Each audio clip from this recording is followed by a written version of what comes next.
Welcome inside the crazy ant farm, man. How are you tonight? I'm doing really good. I just noticed your T-shirt. Yeah, man. Grogu. Man, I Yeah. sorry I didn't clock that before. I'm taking it all in. Take it all in, bro. Take it dude, all in. Exactly. I love it. He That's won't awesome. credit himself, but he drew that. That's his drawing. No Yeah. way. Yeah, man. I do a little Oh. sketching, Yeah. Oh, dude, no, that's spectacular. That's Thanks, really man. cool. Appreciate it. And we And totally a great yeah. print of it too. Oh, appreciate. Yeah, if I had $1 for everybody who asked me if they could have the shirt, I was like, Oh, yeah. yeah. If Disney would not sue me, I'd be happy. Yeah, no, this is I've got like what I need to do at some point. I don't know if you guys ever saw the show. Like, it's a cartoon many years ago called Bucky O'Hare. Yeah. Which I was a big fan of. And I always want Bucky O'Hare merch, but it just doesn't exist. Yeah, anymore. right. So I either need to draw it myself or get or have like a high enough resolution image, which is impossible to find on the internet because of the era of the show. To like, because if I was to use an image off the internet to get like printed on a hat, it would just be like 4 pixels.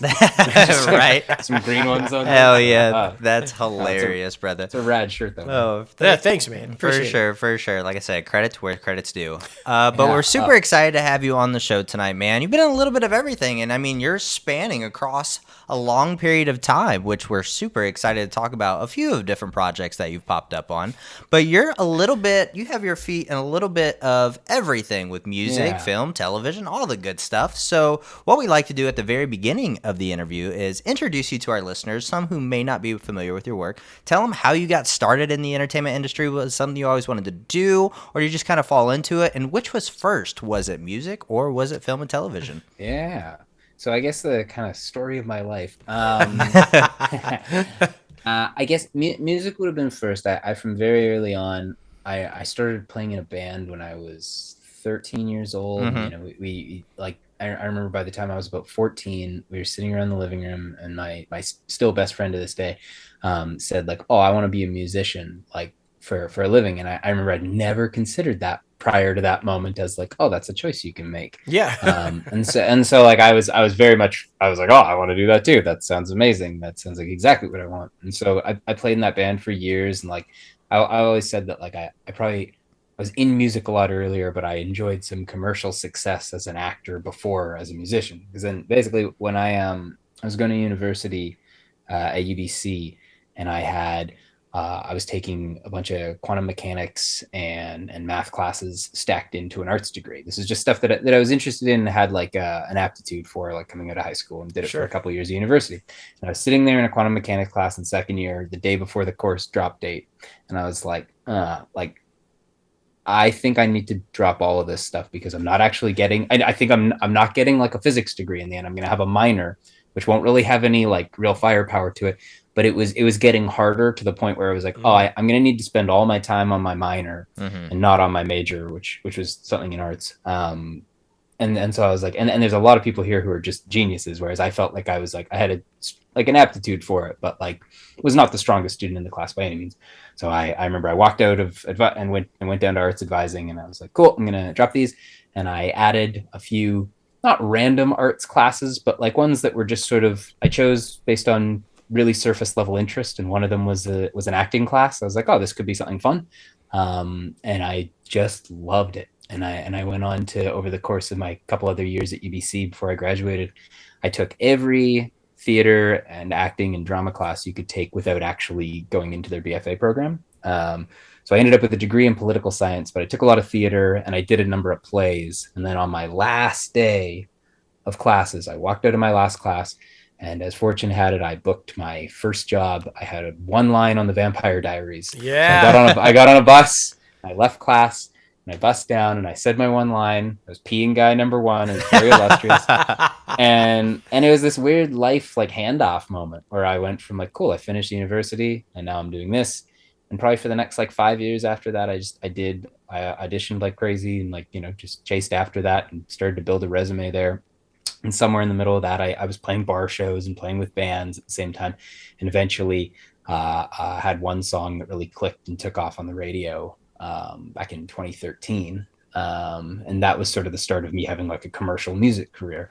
And then from there on in, it's just sort of been like trying to duck and weave between the two of them and not totally just ruin my life in the process, and try and kind of make it gel. For sure, man. I mean, that's really interesting, especially, I feel like you are able to, shake hands with all the right people when it comes to film and television and music, because it's very much, like hand in hand, coincide together. Yeah. So you are kind of able to make those connections wherever you kind of are, if that makes sense. Totally. And I feel like there's a certain inherent thing where people like to hear about stuff that's not their day job. So when I'm hanging out with like some of I was at a wedding a couple weeks ago, one of my friends, and I was talking to one of my engineer friends, and I was like, just tell me about a day at your job, because I find that more interesting than a day on a film set or a day on tour.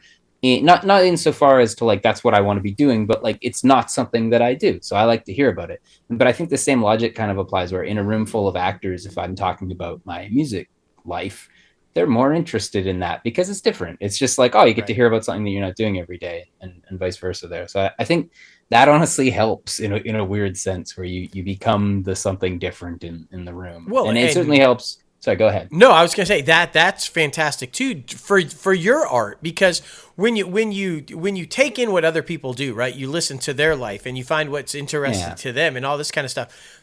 I mean, songs come from that. Characters come from that. On the acting side of it, stories come from that. So the more you learn about other people, the more you find interesting about other people, all plays into the art that you get to do and tell stories and songs and stuff. So it's a win-win all the way around. Totally, because writing songs about musicians and writing and creating all acting characters about other actors exactly. You got to have quite the diverse pool you need.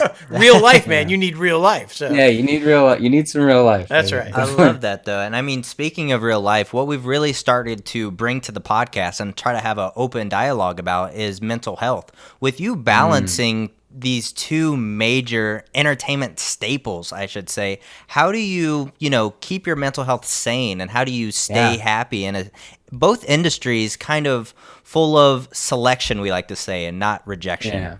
Yeah. Oh, dude, really good question. Funny, I was just going to comment on the mental health of it. So there's an inherent, the one positive side of kind of having my hand in a bunch of pots is like, is a lot of the time I think it helps my mental health, in that if you're slamming up against a wall in one thing where you miss a few roles, or your song doesn't do well or something, like I've been doing this long enough to know it's not usually just a straight linear shot to the top. Right. It's like a roller coaster along. There are definitely bumps in the road.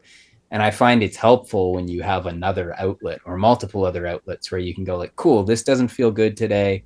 I'm going to work on this instead. It makes it feel less like, I always kind of think of it if you're like climbing a ladder up a building, and if there's any like roadblocks on the ladder and it's the only ladder there, you're kind of hooped. But if you've got like 6 ladders, you can hop between them. Now that's where it is tricky at times though, because like the two things will be, one is just inherently you only have so many hours in the day. I find I can feel a little worn thin between them. And then a few of my friends who do similar things to me and have their hand on a million pots, we always make the running joke though that it's like on the particular days where you get like not selected or rejected at the same time in like 4 different career areas, you're like, my life is over. Fuck. So, it definitely, those days really suck. And sometimes they literally happen where it's like, I'll get like a text from my agent being like, you didn't get the role, and it'll be like a thing over here back like this mix is bad, like we don't like this, and you're like, okay. So I find it's also good to have or try to have outlets outside of all of it that are just life. Like, I don't know, for me, nature is really big. Like I live really close to a park and the beach, and like I basically go every single day, even if it's just for 15 minutes to like, particularly there's been points during like the pandemic when I wasn't seeing like people where I would go. My friends felt I took a lot of pictures of this, so it became kind of a thing. I just hung out at this duck pond all the time, and I very much became like an old man at the duck pond where like the ducks would come beneath the bench I would sit on, and they would sleep. Oh my because goodness. if they were underneath there, other like dogs and stuff wouldn't bug them. Like people wouldn't come up to this particular bench because I was on it, and I was there every single day at the same bench, and so they would start sleeping out of the bench. I'm like, yes, these are my disciples. That's right. That's right. Yeah, that's so hilarious. I like that kind of stuff. And too, you're very upbeat, very positive, right? You clearly have a good outlook on how you address things and how you do things. I try with to. the mental health. So, how do you? Because it's not a secret by any means. The music industry and the entertainment industry on the acting side, they have dark sides. Right, it's not always a pleasant business, Very much so. And there's temptation there, and there's things that can quickly go down the wrong path if chosen. Yeah. How do you avoid things like that? So strong support system, or talk about a little bit about that, because I feel like so many. You're a younger guy, and just I feel like so many are drawn to that dark side and inevitably get caught up in it. How have you been able to avoid that in both industries? Dude, great. I've never been asked that question. That's great. I really appreciate that because I think about this a lot. Some of it for me is that, like, whilst I look like a young guy, like I didn't have any like music success till I was like 26, and that was like ages ago.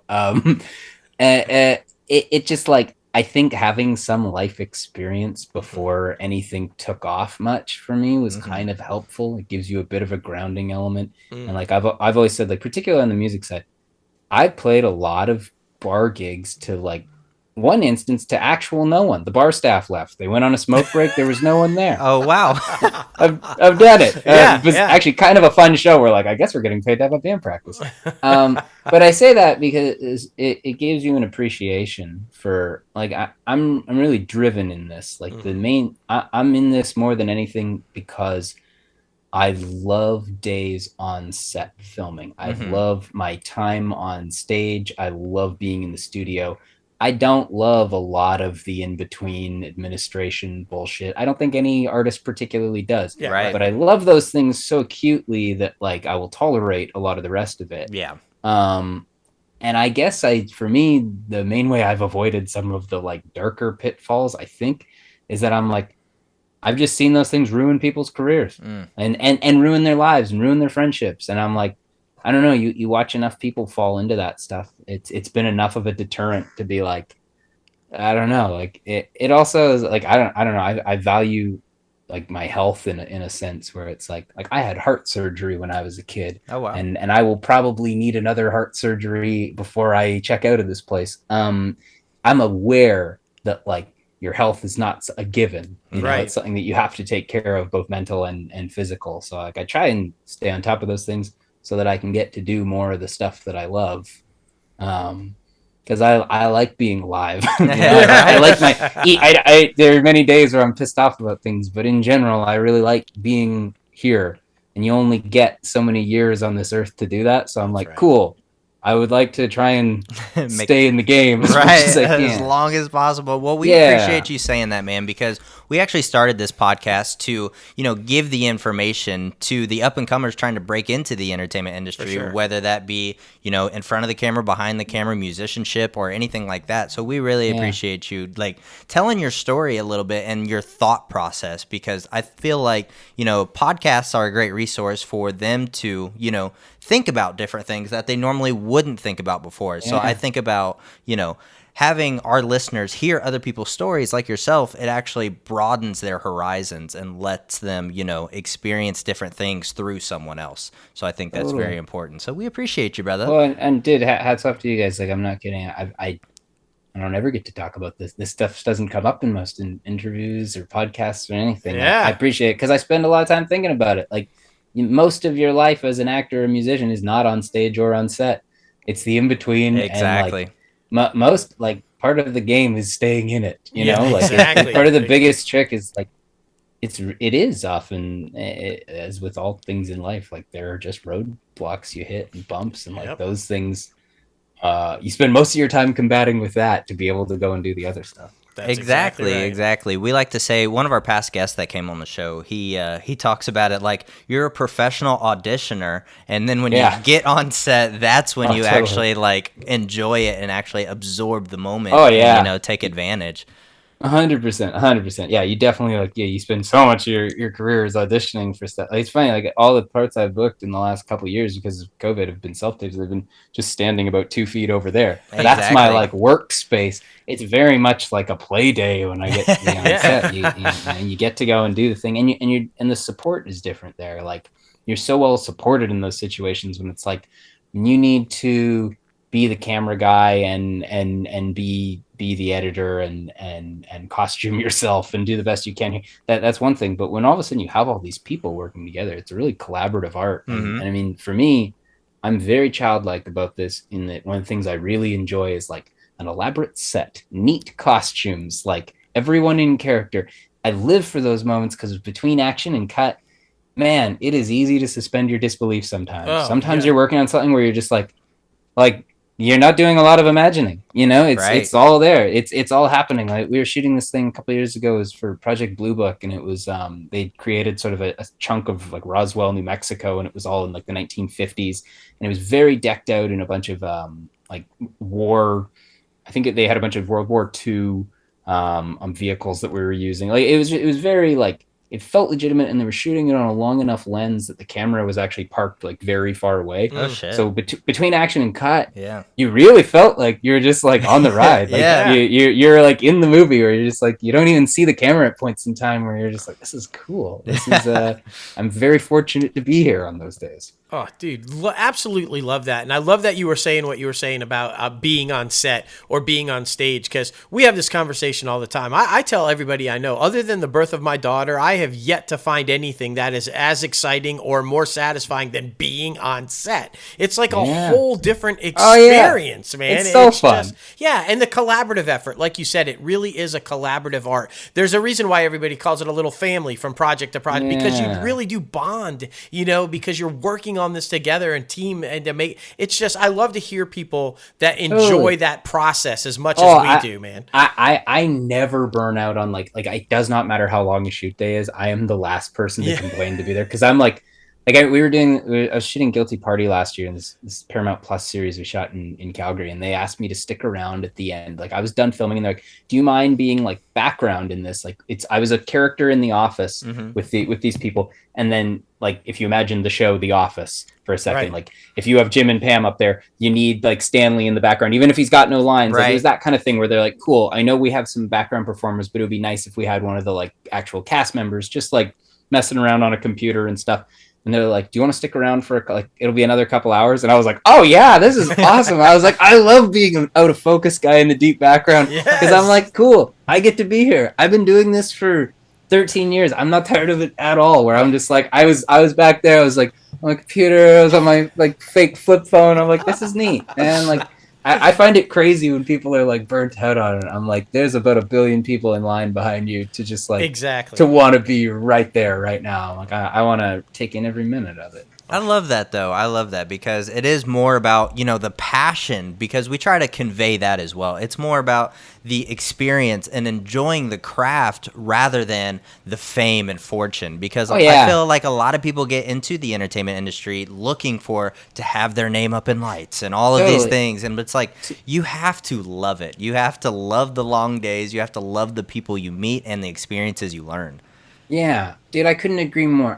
I find the fame particularly is an interesting thing that I see as far more of like a commodity. And the reason I want fame is as a commodity, not because I want the thing, but because it allows me to trade fame for a day on set like that. Like, the more famous you are, the more days you get to go and do the fun thing.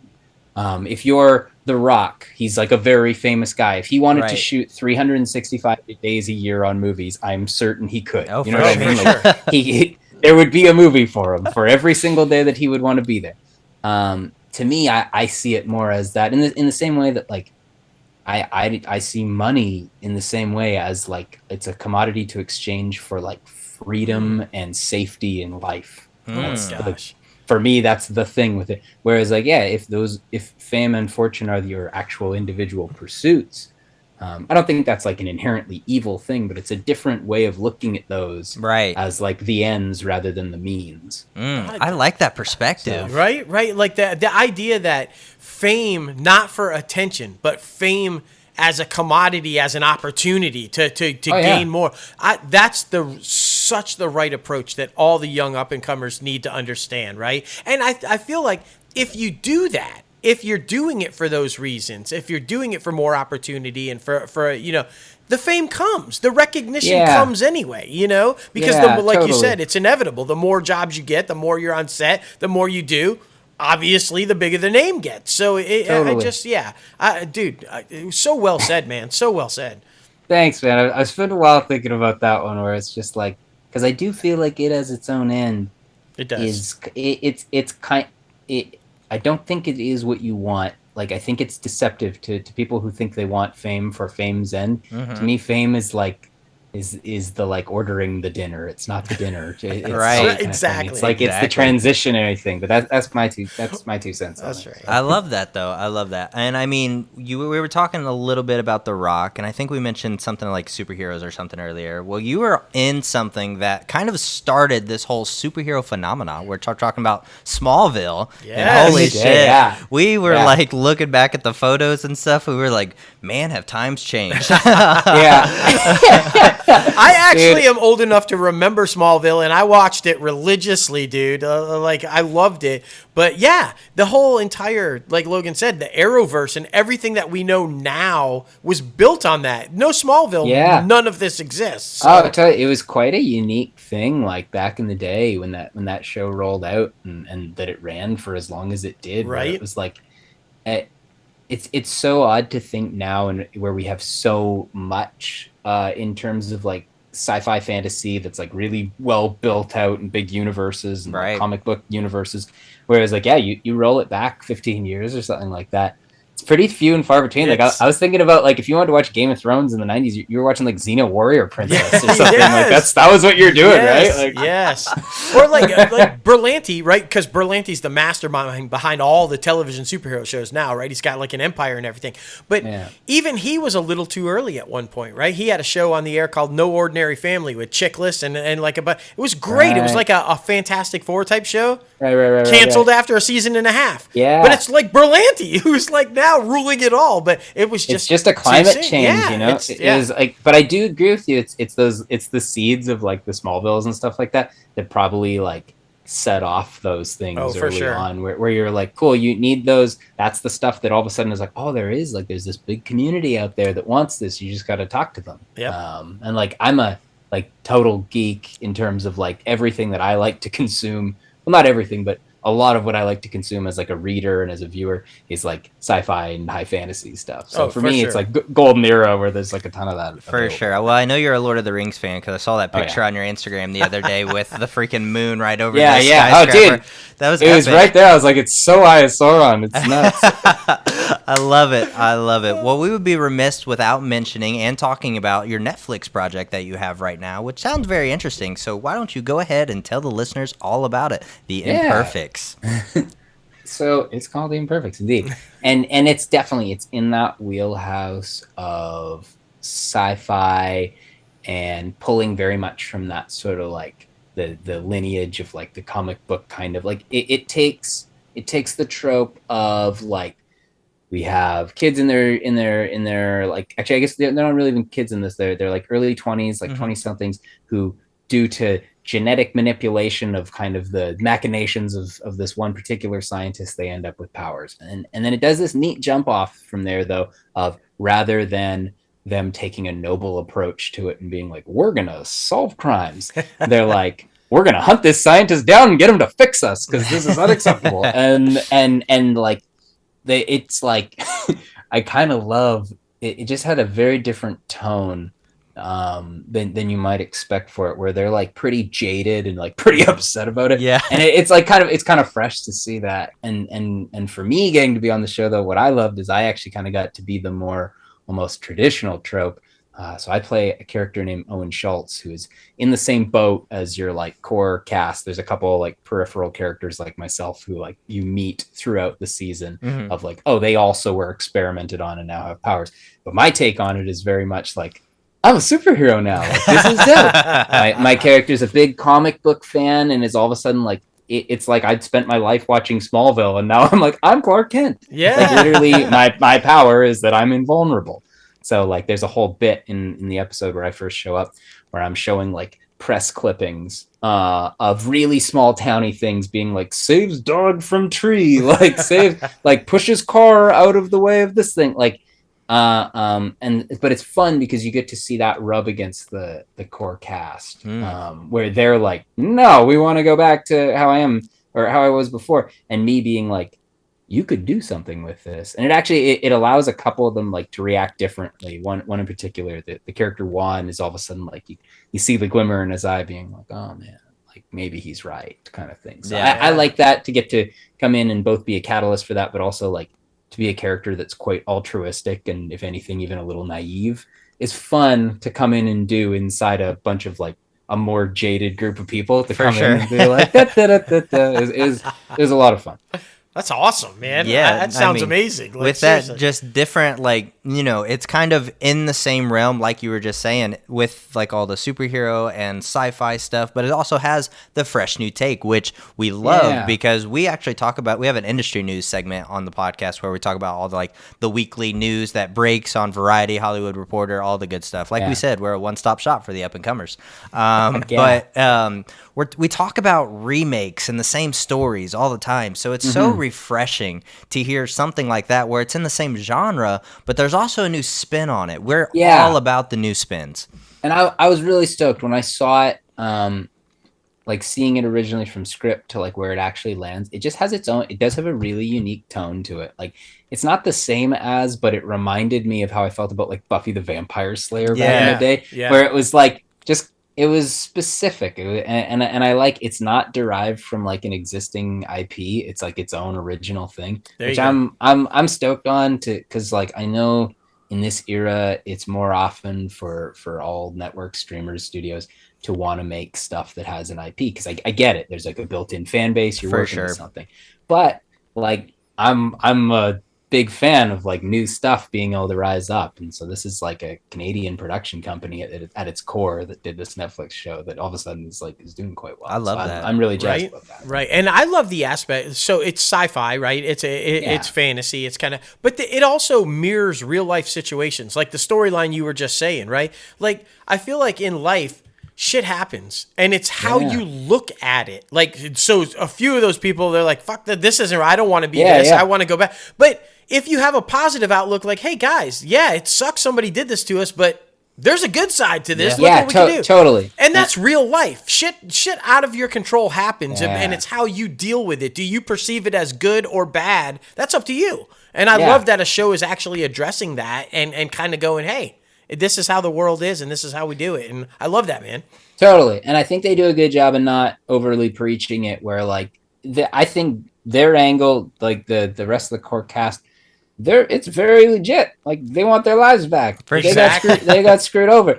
But then it's nice to throw a wrench at that, to be like, well, what could this be? Right. I think that stuff's really, it's what makes it relatable, because that's the core of like all good sci-fi and fantasy, is that it's not just dragons and aliens and whatever it might be. There's always a human story at its core that like brings it back to like, is it like a parent-child thing? Is it a like being an outsider? Is it like changes in life? Like there's always something like that that like makes it relatable to, and grounds it. And relatable is key. As both a musician and an actor, just an artist in general, right? The idea is to be relatable enough to connect to the audience, because that connection is what makes it a hit, or makes people want to see it and stick around. And so if you can't connect, you're out of there. And so it's a great point. Relatable. That's the way to go.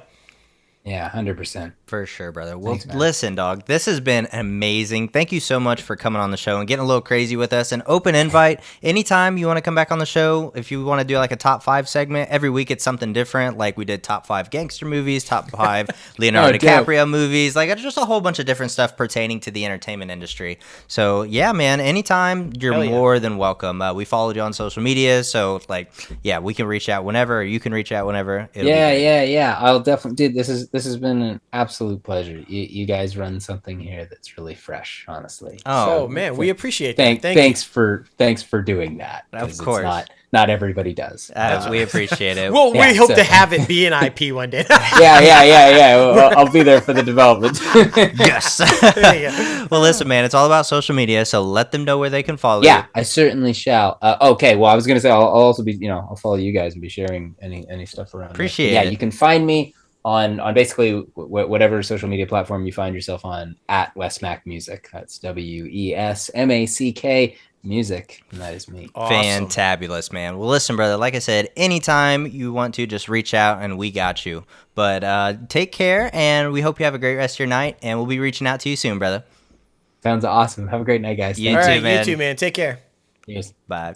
Man, that interview right there was just so refreshing. It really was. Like, just the fun and the passion, and you could just tell, like, he's been doing it, like you said, for 13 years, but he just enjoys every second of it. And I love that aspect of the people that are in the industry for all the right reason. Like he's, I've been on set for 13 hours. You want me to stay 2 more? Sure. That's fine. I don't want to leave. Like that. We talk about that all the time. It's like, if that is what it feels like, if that is what you are meant to do it, you are meant to be there and you are doing it for all the right reasons. And he couldn't stop smiling. Exactly. He's like, we've had so many guests lately that just can't stop smiling when they're talking about what they do. Yeah. And I love that. Agreed, man. And I mean, he was talking about 26, and that was like ages ago. He still looks like he's like 26. I know. I'm like, what the fuck? Yeah, I was like, when we first had the look, we were like, was he a wee one on Smallville? Right, exactly. Like I don't know. So funny, so funny. Thank you again, Wes Mack, for coming on the show.